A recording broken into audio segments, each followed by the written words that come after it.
What is up YouTube, and welcome to this Mother Android movie review and ending explained.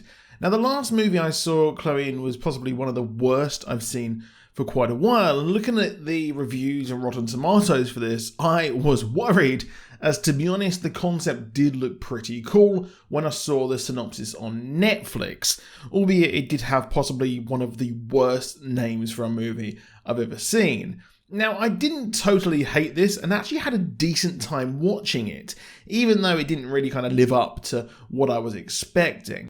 Chloe plays Georgia, who on Christmas Eve learns she is pregnant, which is bad timing as she's unsure she even wants to be with her boyfriend Sam. In this world, we have lifelike androids. It's just a few years away until we get those Tesla robots, which look terrifying, but if they're anything like the Tesla loop in Vegas, then I'm not worried. It's not long before Skynet goes self-aware and the androids take over and go violent as we skip to 9 months in the future. We don't see the battles with the robots or anything, and I thought the most interesting part of these concepts is seeing the humans fight these robots. And, well, instead what we got was an iRobot A Quiet Place, which is pretty unique when you think about it, as they're trying to make their way to Boston, as they've heard a boat will take them away to Korea. Now, interestingly, we have a weird trend of women who are pregnant trying to get around, and women with kids trying to get around a post-apocalyptic world, which is pretty odd, but it does make for some heavy drama. I quite liked this, but with the pregnancy and androids in place of monsters, again it is very much like A Quiet Place, which isn't a negative, as I did actually enjoy it, and of course there are movies which are pretty much the same, as like that Battle of LA, and then that Skyblock movie. They reach a military camp where Georgia can give birth and learns how their plan won't work, as their target will only take the mother, but we would later learn they only take babies.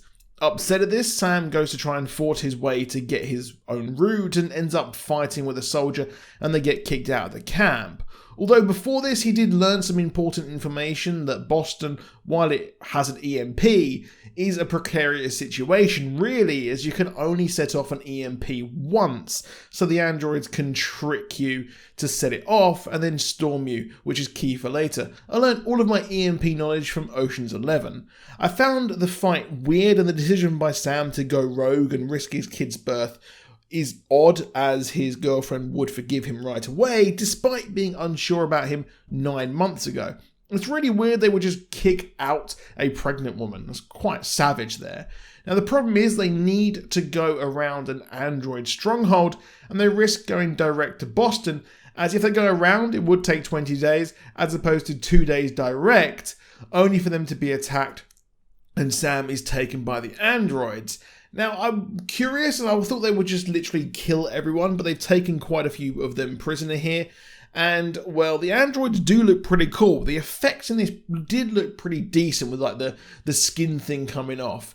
And we see Sam escape, but she's saved by a man named Arthur, who explains that he worked on the androids and the cloaking device that he wears, and he will keep them safe. He says how the androids work as a group to a common goal and would sacrifice anything to reach their goal, which seems to be being in charge or just wiping out humanity.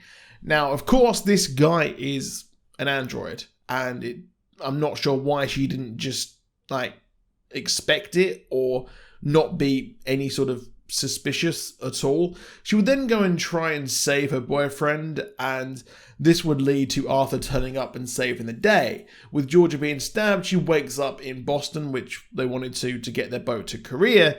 However, it's slowly revealed that Arthur was actually an android working his way into the camp so he can set off the EMP. His words would ring true about sacrifice, as he did kill one of his own to help Georgia and Sam to Boston, and well, his goal here did succeed. He sacrificed everyone, but he is defeated as the baby, or at least after the baby, is safe, so they can go on and live their life. However, they do take the baby to the boat, only to learn that, yes, only the baby can go, which is pretty tragic. I did like the fact that she saw a whole perfect life in her head briefly when she was talking to her child, and I thought that was pretty cool. Those effects were pretty decent there, but they are stuck in this hellish landscape of, you know, having the whole thing go on here, and the war is going to continue.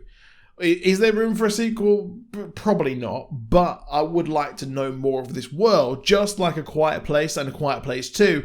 I absolutely adore those movies because I love post-apocalyptic worlds, which is why I was obsessed with the show Sweet Tooth and was obsessed with the comics as well. But that is it for this video. Let me know what you think of the movie down below. Do subscribe if you want more from us, and I'll see you soon, and goodbye.